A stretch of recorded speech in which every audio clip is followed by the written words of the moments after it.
Low value versus high value employees, development, perception, and future trajectories.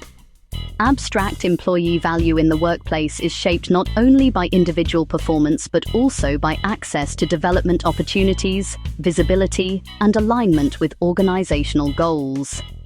This paper explores the distinction between low-value and high-value employees, emphasizing that these categories are often the result of environment and perception rather than fixed ability.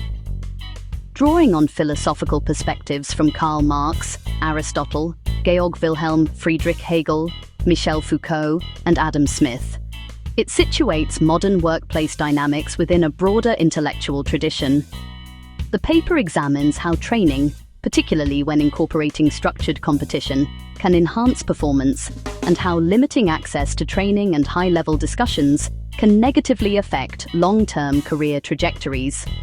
It also outlines how employees can actively increase their value through strategic effort, skill development, and increased visibility.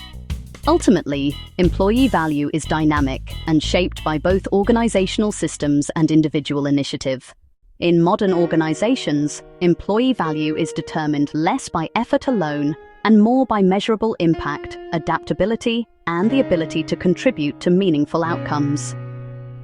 The distinction between low-value and high-value employees is not fixed, but instead evolves over time based on opportunity, skill development, and visibility within the organization.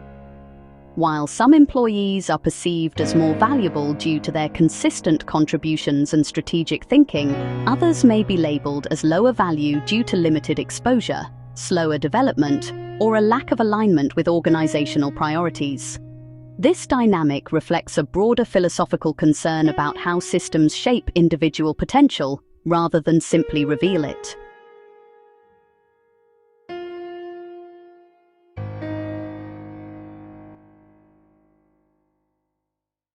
Low-value employees are often characterized by a focus on completing assigned tasks without a clear connection to broader business outcomes. They may require frequent direction, demonstrate limited initiative, and have minimal visibility beyond their immediate responsibilities. Their contributions, while sometimes adequate, are not easily tied to improvements in efficiency, revenue, or organizational growth. In contrast, high-value employees consistently deliver results that matter. They take ownership of problems, communicate effectively, and align their work with key business objectives. These individuals are reliable, proactive, and capable of influencing outcomes beyond their specific roles, making them essential contributors to organizational success. This distinction echoes the ideas of Aristotle, who argued that excellence is developed through practice and habit. Without opportunities to cultivate skill and judgment, individuals cannot fully realize their potential. Training plays a critical role in shaping whether an employee develops into a high-value contributor. Environments that incorporate a degree of competition can significantly enhance learning and performance by increasing focus, motivation, and engagement.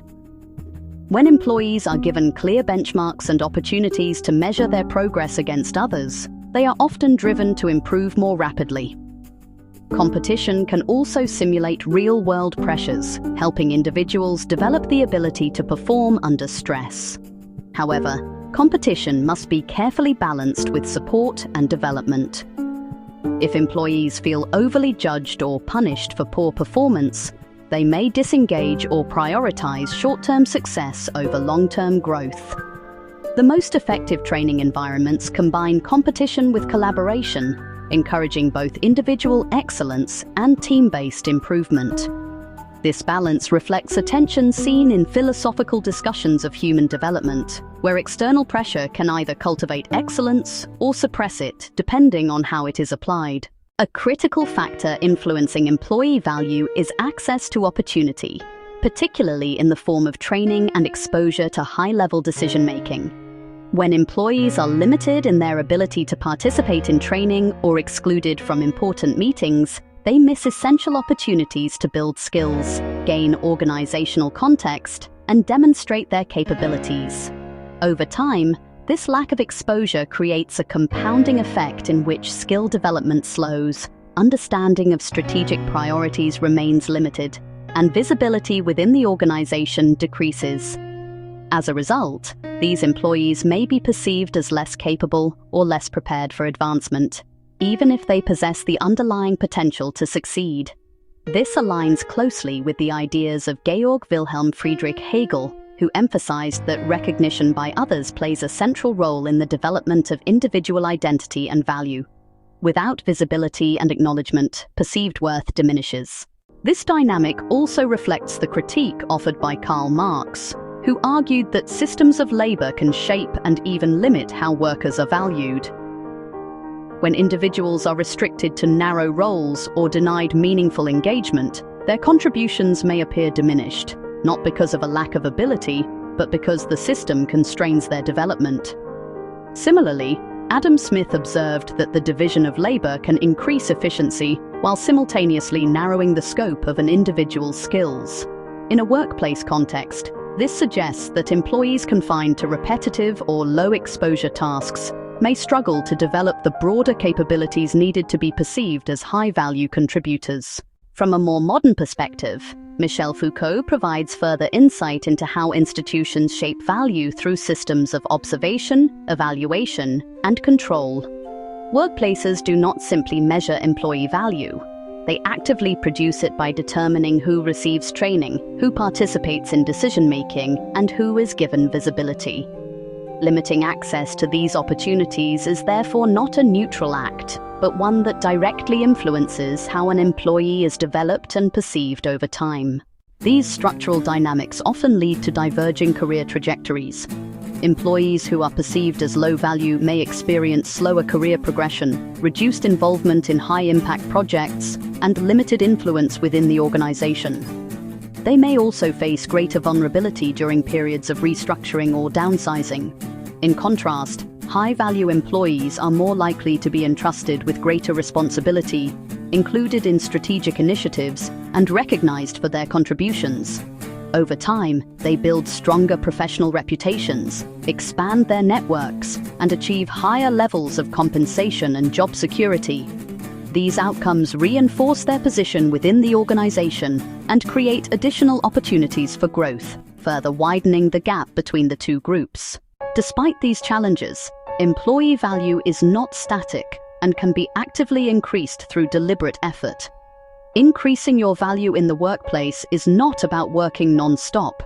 It is about becoming someone the team relies on for results, clarity, and progress. Individuals can enhance their value by focusing on work that directly impacts key organizational outcomes, such as improving efficiency, driving revenue, or enhancing customer satisfaction. Developing a combination of technical skills, problem-solving ability, and effective communication further strengthens their contribution. Visibility is also essential.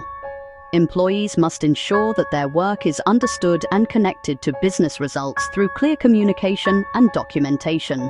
Reliability plays a crucial role, as consistently delivering high-quality work builds trust and establishes a reputation for dependability. Additionally, employees can increase their value by extending their impact beyond their individual tasks.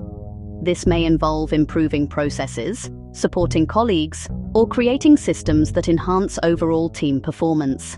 Strategic thinking is another important factor, as employees who anticipate future challenges and align their efforts with organizational goals are more likely to stand out.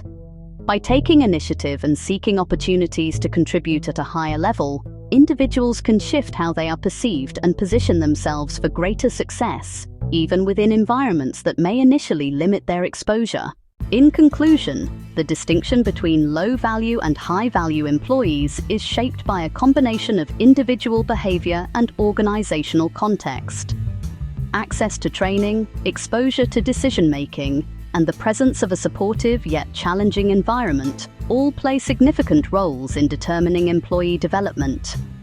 Philosophical perspectives reinforce the idea that value is not inherent but constructed through systems of opportunity, recognition, and practice. While limiting opportunities can hinder growth and negatively impact perception, individuals still have the ability to increase their value through intentional actions. Organizations that recognize and address these dynamics are better positioned to cultivate strong, capable teams, while employees who focus on impact, growth, and visibility can achieve more favorable career outcomes. We hope you enjoyed the video. Don't forget to like, comment, and subscribe. We are on the road to 1 million subscribers. Please join the team today.